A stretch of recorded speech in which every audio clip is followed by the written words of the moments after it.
Netizens na aawa umano kay Enrique Hill. Todo suporta sa movie ni Liza. Ngunit si Liza ni hindi man lang umano nagpakita ng suporta sa movie ni Enrique Hill. Mukhang nahihirapan lang aminin ni Enrique Hill sa publiko na wala na talaga sila ni Liza Soberano para umanong maproteksyonan ang showbiz career ng dating nobya. Ito ang naging konklusyon ng mga netizens base na rin sa naging sagot ni Enrique Hill sa tanong sa kanya ni Regine Velasquez patungkol sa "Can I ask about love? Are we ready for love? Are we looking for love?" Sagot ni Enrique, "Well, not really looking, not really looking. But yeah, I'm happy. I'm at peace. I'm happy. Me, I'm focusing on this movie. I am not Big Bird. Liza is also focusing on her own production company, on her own projects. So parang we talk na nga. I think we're not.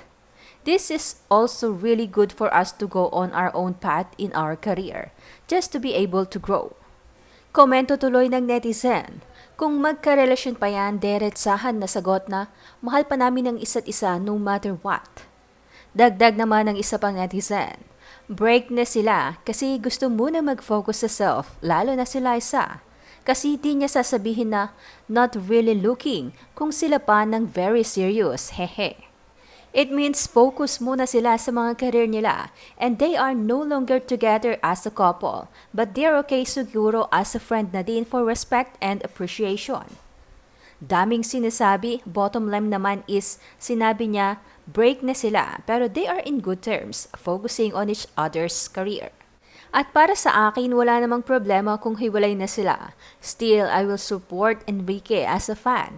Di naman sila kagaya ng ibang naghiwalay dyan na nag-unfollowed na agad sa Instagram, delete ng mga pictures. Sila, walang issue ng ganon. If hiwalay ha? Kung hiwalay man siguro sila, at least maayos at may respeto sa kanila, di ba?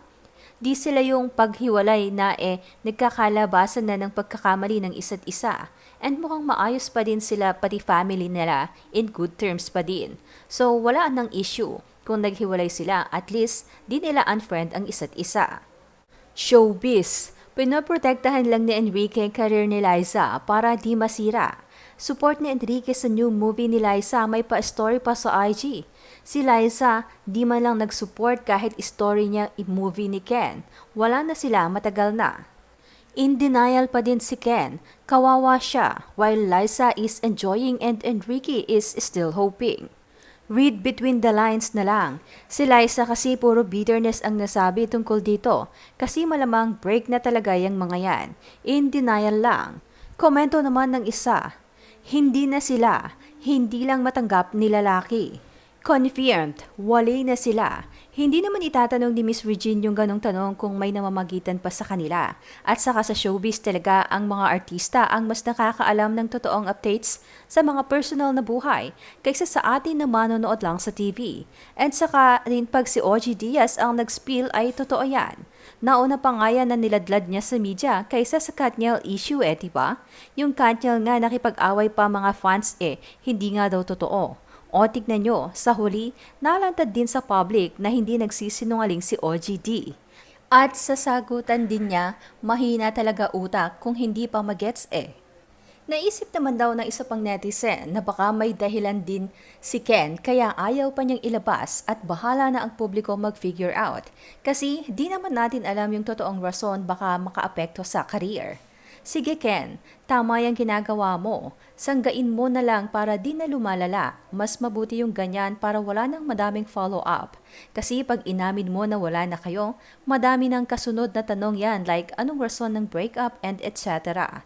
Mas mabuti na yung ganyan, at least tahimik at di na madadamage career. Tutal, bago dumating si Liza, dati may Enrique Hill na. Naalala ko dati bago yung Forevermore, nasa Mirabella ka with Julia Barreto Lagi naming inaabangan yun.